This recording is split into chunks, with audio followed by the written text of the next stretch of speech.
Hello students, welcome to my YouTube channel Sahaj Classes. Today we will discuss the valence shell electron pair repulsion theory. इससे पहले हमने इसकी कुछ video देख चुकी हैं. अब हम देखेंगे कि जो valence shell electron pair repulsion theory, जिसको हम VSEPR थ्योरी भी कहते हैं, उसके क्या क्या पोस्टुलेट हैं और वो कैसे कैसे अपने काम आ सकती है.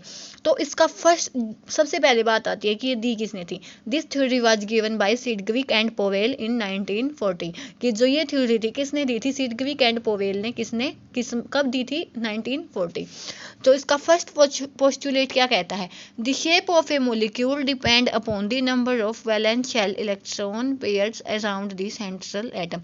तो सबसे पहले बात इसके नाम से ही देख सकते हैं कि जो इसका नाम ही क्या है, वैलेंस शेल इलेक्ट्रॉन. तो जो मेन काम होगा उन्हीं का होगा. तो फर्स्ट काम क्या था, फर्स्ट पॉइंट इसने क्या बोला था अपना, कि जो भी मोलिक्यूल्स की शेप होगी वो किस पे डिपेंड होगी, जो number of valence shell electron pairs, कि जो भी number of valence shell electron pair होंगे किसके, सेंट्रल एटम के मतलब मान लिया मैंने ऑक्सीजन ले लिया, तो ये ऐसे ऐसे बनाते हैं ना हम, तो जो शेप होगी वो इन पे डिपेंड होगी कि कितने जो वैलेंस शेल इलेक्ट्रॉन पेयर हैं इसके वैलेंस शेल में. ठीक है. उसके बाद क्या बोला था इसने सेकेंड, कि जो भी पेयर ऑफ इलेक्ट्रॉन्स होगा. अब देखो मान लिया मैंने ये शेल लगाई है, ऑक्सीजन का लिखते हैं हम, ऑक्सीजन का एटॉमिक नंबर कितना होता है, 8 होता है. तो यहाँ पे लिखते हैं 2 6. तो यहाँ फर्स्ट शेल में कितने आए, 2, ये इसका न्यूक्लियस है. सेकंड में कितने आए, 6, 1 2 3 4 5 6. तो इनका क्या कहना है कि जो इन दोनों इलेक्ट्रॉन्स के बीच में आपस में क्या होगी, रिपल्सन होगी. क्यों, क्योंकि दोनों ही नेगेटिवली चार्ज है. ठीक है. तो थर्ड इसका सेकंड पॉइंट होगा कि दोनों जो भी इलेक्ट्रॉन्स होंगे वैलेंस शेल में उनके बीच में आपस में क्या होगी, रिपल्शन होगी. क्यों, क्योंकि ये नेगेटिवली चार्ज है.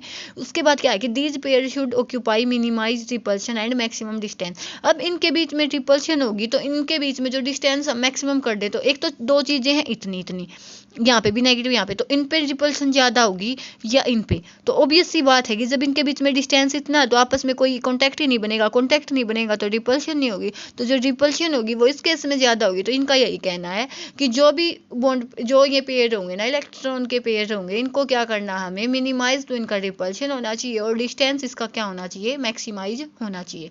उसके बाद इसका फोर्थ पॉइंट क्या था कि जो मल्टीपल बॉन्ड होगा ना वो क्या होगा, सिंगल इलेक्ट्रॉन पेयर के जैसे ही लेके चलेंगे हमें उसको, बस उसको इफेक्ट क्या होगा उसमें, उसको हम क्या बोल देंगे, सिंगल सुपर पेयर. ठीक है.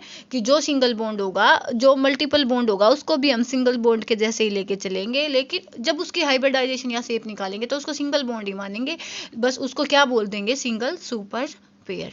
उसके बाद क्या है कि जो रिपल्शन का ऑर्डर क्या होगा कि लोन पेयर में सबसे ज़्यादा होगा, उसके बाद लोन पेयर बॉन्ड पेयर में, उसके बाद बॉन्ड पेयर में. तो ये तो इसके कुछ पोस्टुलेट थे. तो सबसे फर्स्ट पोस्टुलेट क्या था कि जो भी शेप होगी मॉलिक्यूल की वो किस पे डिपेंड होगी, वैलेंस शेल इलेक्ट्रॉन पेयर पे, जो किसके नाम से भी पता चलता है. सेकंड पॉइंट क्या था कि जो भी वैलेंस शेल के इलेक्ट्रॉन्स होंगे वो क्या होंगे, नेगेटिवली चार्ज हैं, तो वो आपस में उनमें क्या होगा, रिपल्शन होगा.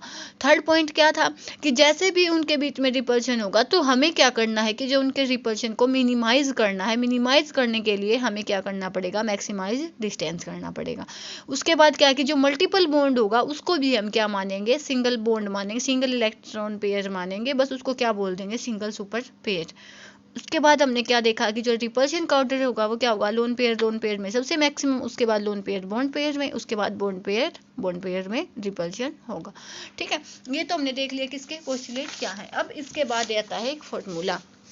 उसके लिए आपको क्या होना चाहिए, ये फॉर्मूला याद होनी चाहिए, जिससे हम क्या निकालेंगे, अपना स्टीरिक नंबर. स्टीरिक नंबर का फॉर्मूला क्या होता है, 1/2. उसके बाद जो भी हमने एटम लेनी है, वैलेंस इलेक्ट्रॉन्स, जो भी अपनी सेंट्रल एटम होगी, एटम.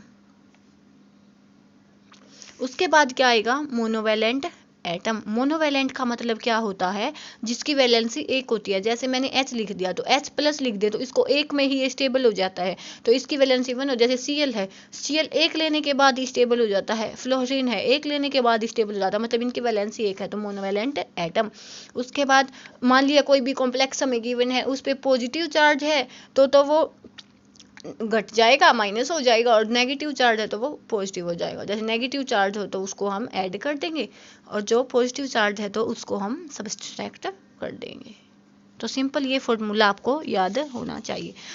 जब ये आपको फॉर्मूला याद हो गया तो आप इससे हाइब्रिडाइजेशन इजीली निकाल सकते हैं। तो इससे हाइब्रिडाइजेशन हम कैसे निकालेंगे, इसके लिए आप स्टेटिक नंबर निकालेंगे पहले, उसके बाद आपको याद रखना है क्या कि जो भी स्टेटिक नंबर होता है, मान लिया अपना 2 भी आ सकता है, 3 भी, 4 भी, 5 भी, 6 भी, ठीक है, ये भी आ सकता है। उसके बाद इसकी हाइब्रिडाइजेशन देखेंगे कि जब 2 आया है तो इसमें 2 ऑर्बिटल इन्वॉल्व हुए होंगे, तो इसकी हाइब्रिडाइजेशन क्या होगी, sp, इसकी क्या होगी sp2, इसकी क्या होगी sp3 भी हो सकती है, dsp2 भी हो सकती है।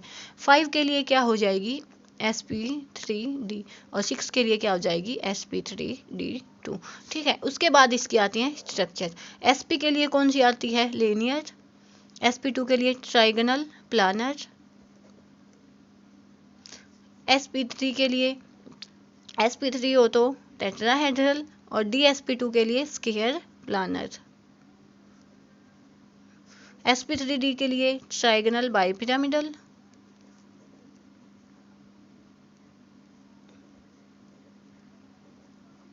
sp3d2 के लिए ऑक्टाहेड्रल। तो ये इसके कुछ ये है जो आपको याद होना चाहिए।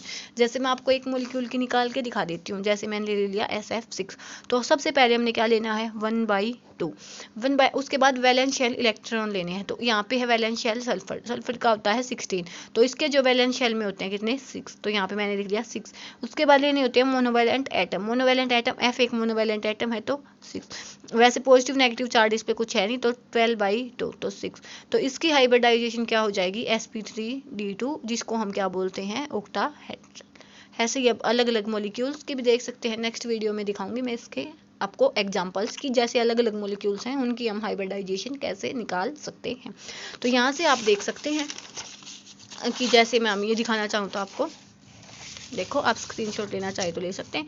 जैसे मैंने स्टेरिक नंबर का फॉर्मूला समझा दिया आपको, वैसे इसकी हाइब्रिडाइजेशन होगी। एंगल दिए कि sp है तो 180 होगा, sp है तो 120 होगा, sp3 है तो 109.5 होगा, sp3d2 है तो 120 होगा, 180 होगा, ऐसे sp3d2 है तो 90, 180 होगा। ये मैंने आपको बता दिया है, ठीक है। उसके बाद सिंपल ये बताया कि लीनियर हम कैसे बनाएंगे, ऐसे बनाएंगे ट्राइगोनल प्लानर, मतलब ट्राइगोनल बनेगी इसमें, जैसे ए बी की जो भी बॉन्ड होंगे वो इन प्लेन होंगे। उसके बाद टेट्राहेड्रल में क्या होगा कि 2 बॉन्ड तो इन प्लेन होंगे और एक अपने फ्रंट साइड आएगा, एक अपना बैक साइड जाएगा। इसको ये बैक साइड को दिखाएगा, ये सामने वाली साइड को दिखाएगा। ऐसे ही स्क्वायर प्लैनेट है, स्क्वायर प्लैनेट में हम क्या बोलेंगे कि जो भी 4 बॉन्ड होंगे अपने वो इन प्लेन होंगे। ये क्या है स्क्वायर पिरामिडल है कि जब एक तो स्क्वायर है उसके ऊपर एक पिरामिडल लग जाए।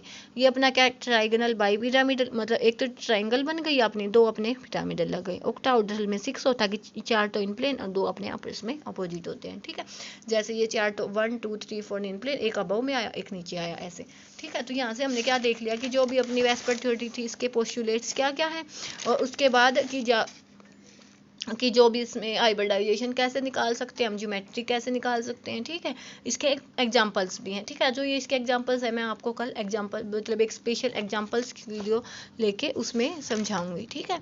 तो यहाँ से हम ये भी देख सकते हैं कि जब हम ये लेते हैं ना तो यहाँ पे शेप होती है, शेप में कभी भी लोन पेयर काउंट नहीं होते। तो जब हमने AB2E का कॉम्प्लेक्स ले लिया, मतलब क्या कि लोन पेयर एक है, तो ज्योमेट्री तो क्या होगी ट्राइगोनल प्लानर। क्यों, स्टेरिक नंबर कितना हो गया 2 + 1 3, मतलब sp2 होते ही ट्राइगोनल प्लानर होना चाहिए था, लेकिन जब शेप का होता है तो उसमें हम लोन पेयर नहीं काउंट करते, lone pairs not counted in shape. यहाँ से देखा हमने 3 + 1 4 हो गया, तो sp3 होना चाहिए या तो टेट्राहेड्रल होगा, ठीक है। लेकिन उस मान लिया हमने एक एटम की बजाय अपना क्या है लोन पेयर है, तो उस केस में ये तो हम गिनेंगे नहीं क्योंकि ये तो गिना नहीं जाएगा। तो इस केस में भी जो इसकी ज्योमेट्री होगी हम क्या बोलेंगे बेंड शेप, ट्राइगोनल पिरामिडल बोलेंगे, ठीक है, कि ट्राइगोनल है और पिरामिडल है। उसके बाद AB2E2 मतलब 2 लोन पेयर हैं, तो उस केस में क्या बोल देंगे सिंपल बेंट बोल देंगे। ऐसे ही 4 + 1 मतलब sp3d कि मतलब ट्राइगोनल बाई पिरामिडल होना चाहिए। तो लेकिन ऐसे एक लोन पेयर लिया तो हमने क्या हो गया ऐसे होगा, तो ये कि जब तो कौन सी शेप हो जाएगी, शीशा। ऐसे ही जब हमने 2 लोन पेयर लिए हैं तो ये कौन सी हो जाएगी, टी शेप। ऐसे 5 वाले में देख सकते हैं कि जब एक लोन पेयर होगा, हमने क्या देखा था कि जो रिपल्शन मिनिमम होना चाहिए, मिनिमम मतलब मैक्सिमम डिस्टेंस होना चाहिए, तो जो भी लोन पेयर लेंगे हम वो मैक्सिमम डिस्टेंस पे लेंगे। तो जैसे ये 2 लोन पेयर लिए ना अपोजिट, तो ये क्यों लिए हैं, मैक्सिमम डिस्टेंस होना चाहिए इनका, तो ये क्या बन गई, स्क्वायर प्लानर। तो यहाँ से भी इसका स्क्रीनशॉट ले सकते हैं। क्या देखा हमने कि जब सिंपल sp2 है उसमें 1 लोन पेयर है तो क्या बन जाएगी, बेंट। उसके बाद sp3d है, मतलब ट्राइगोनल पिरामिडल होना चाहिए था, तो उस केस में क्या बनेगी, ये सीधी टेट्राहेड्रल बन जाएगी। सीधी ज्योमेट्री होनी तो चाहिए थी टेट्राहेड्रल, लेकिन जो अपनी शेप होगी वो क्या होगी, ट्राइगोनल बाइपिरामिडल। 2 लोन पेयर हुए तो वो बेंट बन जाएगी। ऐसे ही मान लिया 5 का केस आया, उसमें 1 लोन पेयर है तो शीशा, 2 लोन पेयर है तो टी शेप। ऐसे ही 1 लोन पेयर ऑक्टाहेड्रल में आया तो स्क्वायर पिरामिडल, और जब दोनों ही लोन पेयर आ गए तो स्क्वायर प्लानर। तो आज के लिए इतना काफ़ी है, कल मिलेंगे नेक्स्ट वीडियो के साथ। इसके जो एग्जांपल्स हैं, मतलब जो एग्जांपल्स हैं, जितने मैक्सिमम एग्जांपल एक वीडियो में मैं आपको समझा सकती हूँ वो कल देखेंगे कि कैसे हम उसकी शेप और हाइब्रिडाइजेशन निकाल सकते हैं।